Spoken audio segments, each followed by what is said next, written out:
Okay, hi, from the Academic Technology Studio. So today we're going to be looking at giving student feedback via screencasts, which are essentially video tutorials that capture what's going on your computer screen in sync with audio that you're inputting through your computer microphone.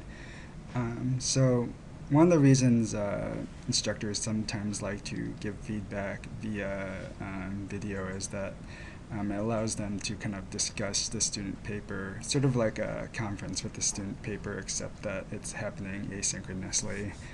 And it also works well for things that are kind of given to instructors in digital format, like blog posts or maybe a Word document that you don't want to print out.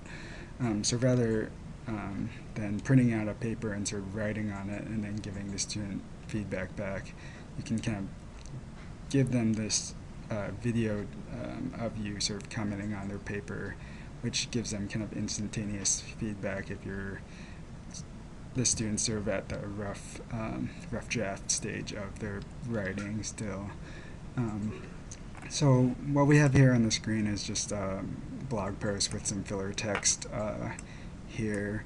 And basically when you're doing this sort of video feedback, one of the things you have to keep in mind is giving students sort of visual highlights of where you're referring to, what you're referring to, and where you are in the paper as you're scrolling through it. So oftentimes you want to highlight the specific text that you're referring to.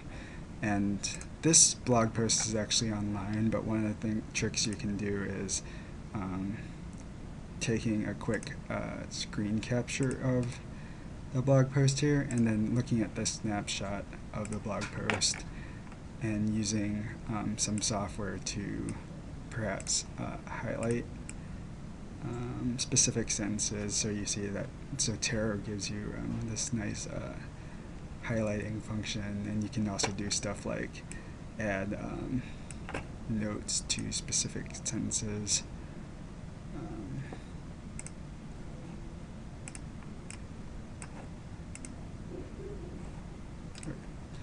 So right here, I added a note to this sentence.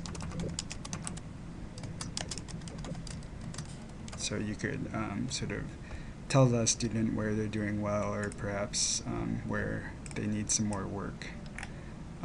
So that's just one way you could kind of go about this, but there's other ways. But just thinking about it sort of visually as opposed to the traditional way of sort of scribbling notes between the lines and that sort of thing. Another nice thing about doing a video cast as feedback, or perhaps an advantage, is that you can sort of look at hyperlinks that they might insert in their paper if they're looking at web resources, and you can follow those hyperlinks to kind of give students feedback on the information or resources that they're pulling into their paper.